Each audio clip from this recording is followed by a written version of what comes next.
Hello दोस्तों, स्वागत है हमारे चैनल संध्या साइंस क्लासेज पर। कैसे हैं आप लोग? मैं उम्मीद करती हूँ आप सभी मस्त और स्वस्थ होंगे और अपने पढ़ाई पर ध्यान दे रहे होंगे। तो आज की इस वीडियो में हम 12th बोर्ड एग्ज़ाम 2024 के लिए हिंदी पढ़ेंगे। 9वां चैप्टर पर गीत और समाज। 9वां चैप्टर पर गीत और समाज, जिसके लेखक है नामवर सिंह। इसका सब्जेक्टिव क्वेश्चन आंसर 2024 एग्ज़ाम के लिए करेंगे संध्या साइंस क्लासेस में। तो आइए पहला प्रश्न की ओर चलते हैं। पहला नंबर प्रश्न, आचार्य रामचंद्र शुक्ल के काव्य आदर्श क्या थे? पाठ के आधार पर स्पष्ट करें। उत्तर, आचार्य रामचंद्र शुक्ल के काव्य आदर्श प्रबंध काव्य ही थे, क्योंकि प्रबंध काव्य में मानव जीवन का एक पूर्ण दृश्य होता है। उन्हें आधुनिक कविता से शिकायत थी, क्योंकि आधुनिक कविता में परगीत मुक्तक को बढ़ावा दिया जाने लगा और कहा जाने लगा कि आजकल कोई लंबी कविताएं पढ़ना नहीं चाहता, किसी को फुर्सत ही नहीं है। तो आप लोग का पहला प्रश्न का क्वेश्चन आंसर करा दिए। अब अगला प्रश्न की ओर बढ़ते हैं। दूसरा नंबर प्रश्न, कला के लिए सिद्धांत क्या है? उत्तर, कला के लिए सिद्धांत से तात्पर्य है परगीत मुक्तकों का चलन अधिक होना और लंबी कविताओं को नकार देना। तो आप लोग का दूसरा नंबर प्रश्न का भी क्वेश्चन आंसर करा दिए। अब अगला प्रश्न की ओर बढ़ते हैं। तीसरा नंबर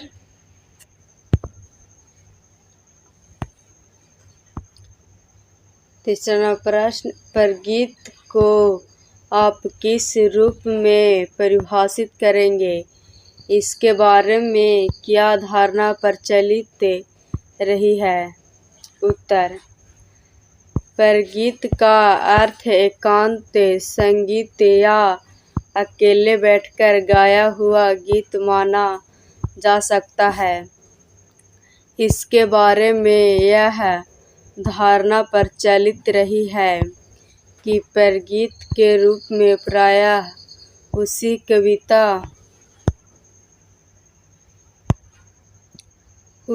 कविता को स्वीकार किया जाता है जो बिल्कुल व्यक्तिगत और आत्मपरक हो। तो आप लोग का तीसरा नंबर प्रश्न का भी क्वेश्चन आंसर करा दिए। अब अगला प्रश्न की ओर बढ़ते हैं। चौथा नंबर प्रश्न, वस्तुपरक नाट्यधर्मी कविताओं से क्या तात्पर्य है?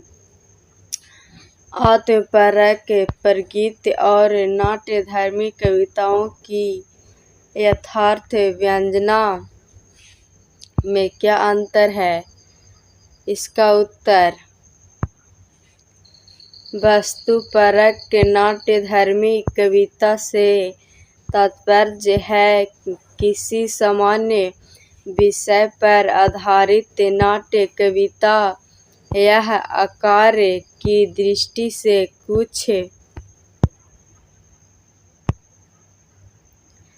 कुछ लंबी होती है। आत्मपरक परगीत और नाट्यधर्मी कविता में मंचन का अंतर होता है। तो आप लोग का चौथा नंबर प्रश्न का भी क्वेश्चन आंसर करा दिए। और अगला प्रश्न की ओर बढ़ते हैं, 5वां नंबर।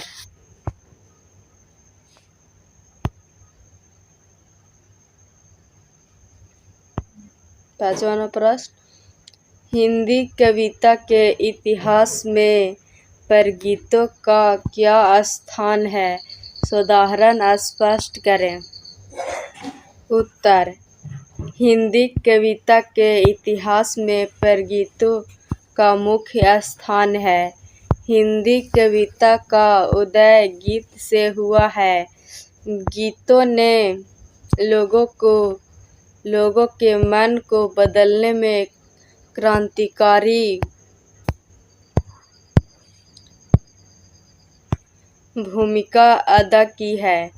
कबीर, सूर्य, मीरा, नानक, रैदास आदि अधिकांश संतों ने प्रायः दोहे और गेय पद ही लिखे हैं। अगर विद्यापति को हिंदी का पहला कवि माना जाए तो हिंदी कविता का उदय ही गीत से हुआ है, जिसका विकास आगे चलकर संतों और भक्तों की वाणी में हुआ। तो आप लोग का 5वां नंबर प्रश्न का भी क्वेश्चन आंसर करा दिए। अब अगला प्रश्न की ओर बढ़ते हैं, 6ठा नंबर।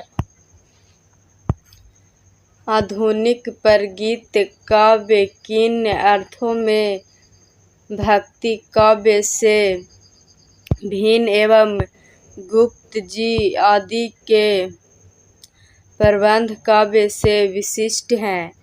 क्या आप आलोचक से सहमत हैं?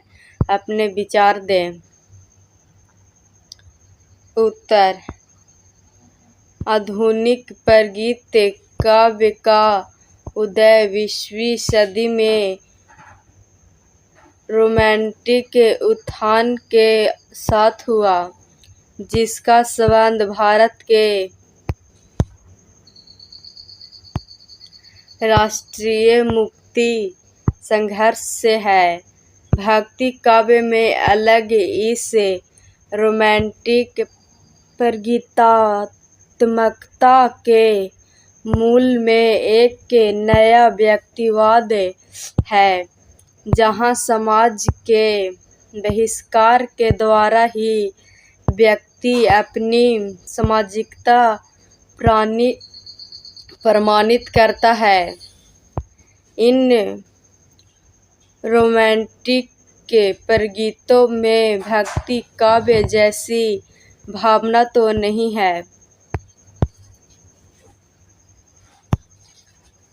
किंतु आत्मीयता और इंद्रियता जरूर है।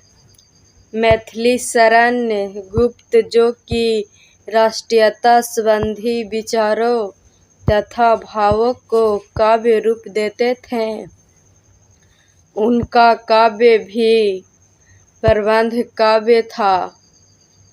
उस समय उन्हें सामाजिक माना गया, लेकिन विद्वान जनों का यह एहसास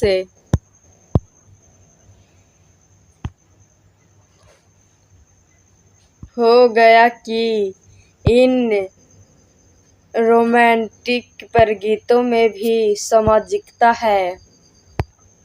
तो आप लोग का 6ठा नंबर प्रश्न का भी क्वेश्चन आंसर करा दिए। अब अगला प्रश्न की ओर बढ़ते हैं, 7वां नंबर।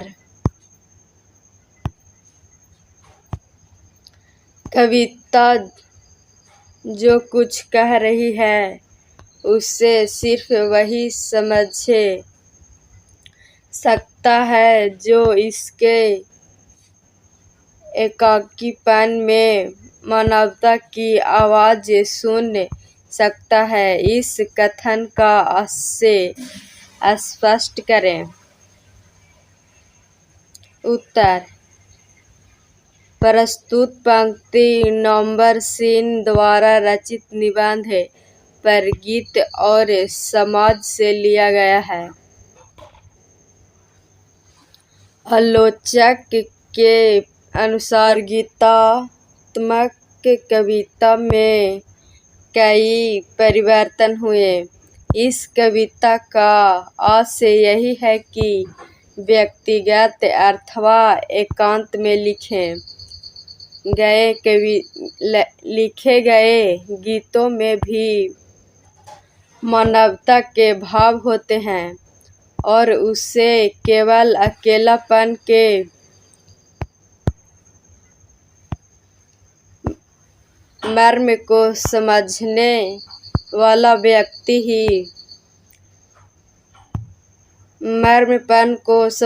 वाला व्यक्ति ही समझ सकता है। तो आप लोग का 7वां नंबर प्रश्न का भी क्वेश्चन आंसर करा दिए। अब अगला प्रश्न की ओर बढ़ते हैं। 8वां नंबर प्रश्न,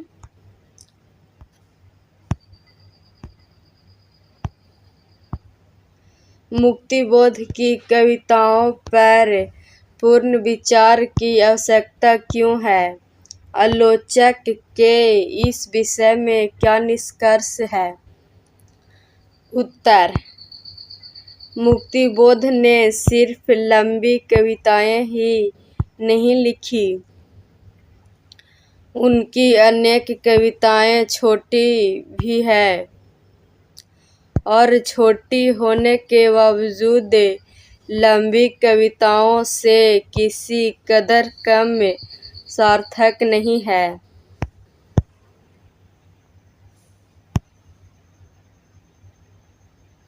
वे कविताएं अपने रचना विन्यास में परिगीतधर्मी हैं। कुछ विचार से तो नाटकीय रूप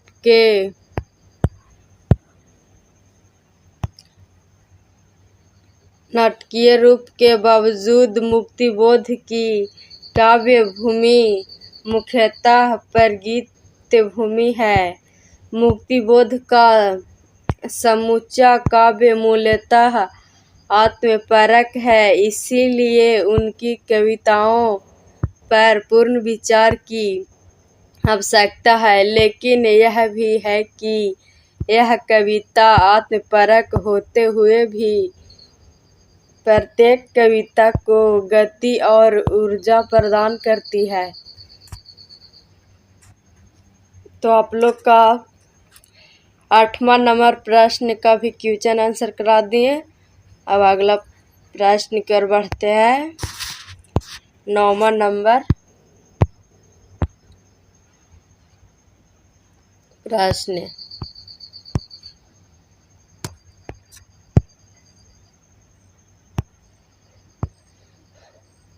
त्रिलोचन और नागार्जुन के परिगीतों की विशेषताएं क्या है? पाठ के आधार पर स्पष्ट करें।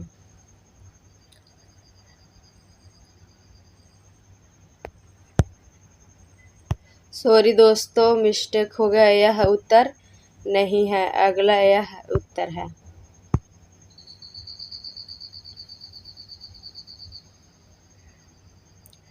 त्रिलोचन के परिगीतों में जीवन जगत और प्रकृति के जितने रंग बिरंगे चित्र मिलते हैं वे दूसरे जगह दुर्लभ है।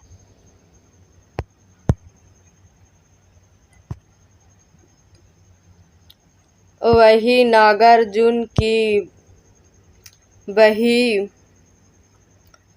बहिर्मुखी आक्रामक के काव्य प्रतिभा के बीच आत्मपरक प्रगीतात्मक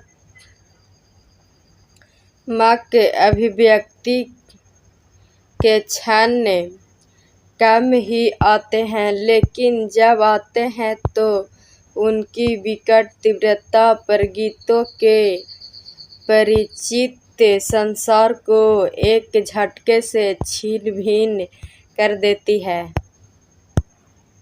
तो अब आप लोग का लास्ट प्रश्न है 10वां नंबर।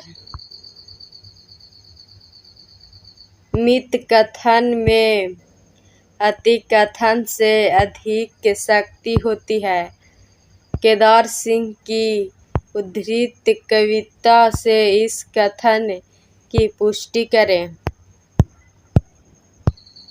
उत्तर: मित कथन का अर्थ होता है कम शब्दों में अधिक कहना, जो कि केदार सिंह की कविता में देखने को मिलता है। उन्होंने बड़ा ही सीमित शब्दों में एक विस्तृत भाव को व्यक्त किया गया है। तो इस चैप्टर में आप लोग का कुल 10 सब्जेक्टिव प्रश्न कुल